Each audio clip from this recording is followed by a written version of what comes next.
әріптестер, құрметті аға буын өкілдері, замандастар, бүгін осындай тәуелсіздік күні қарсаңында барлығымыз бір дастарханның басында бас қосу бағытында ұсыныс айтқан едік. Сол ұсынысты қолдаған Айбисер қызы, көп рахмет. Какие предложения есть в дальнейшем, как нам построить работу, какие-то вопросы, какие-то моменты вместе проработать. Бізде деген қазір көптеген іс-шаралар өтіп жатыр, бірақ бізге бірлестіретін нәрсе керек. Ашық диалог, ашық микрофон, өзіміз отырып бір осы бағытты пысықтап алсақ дегенде. Надо, наверное, активизировать работу и вообще усилить работу со школами, именно с родителями. Эту работу, я думаю, мы можем это сделать с вами вместе. Ульгетану, почему я хочу сказать? Во-первых, любой государственный служащий, любой житель Западно-Казахстанской области должен знать историю своего края. А в первую очередь надо начать именно с той родины, малой родины, в которой они живут.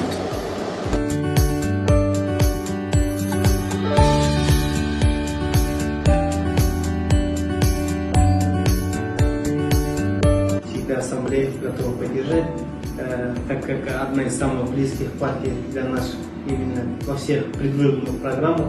Наша цель – это единство и согласие, и всегда в предвыборных программах это отмечается партия АМОНАТ. И как вы вначале сказали, что здесь есть представители партии Республика, АО, АМОНАТ, и цель вот это единство, и всех этой партий цель одна – развитие нашего государства. Предложение тоже как бы патриота своей страны.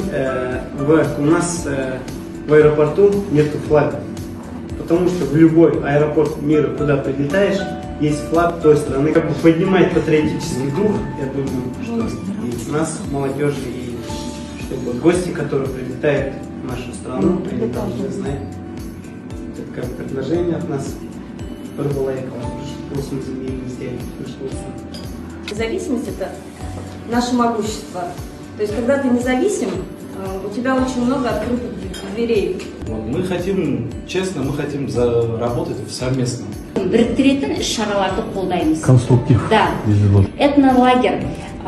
Тоже такая хорошая идея, то есть я до этого не слышала. Давайте вот это этнолагерь, я думаю, с туризмом нужно отработать. Қазақ тіліміз бәріміз білуіміз керек. Ол міндетті түрде қазақ тілінде сөйлеуіміз керек. Біз соған үйретуіміз керек.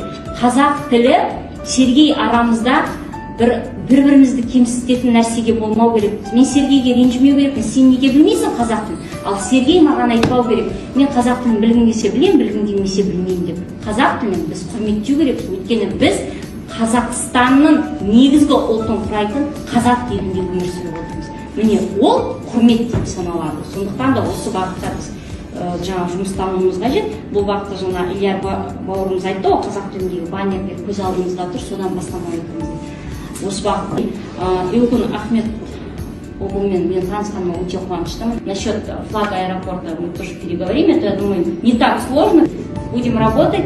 Мы в плане всегда открыты к диалогу, но самое главное было бы желание. Было бы желание, можно все сделать. Көп рахмет.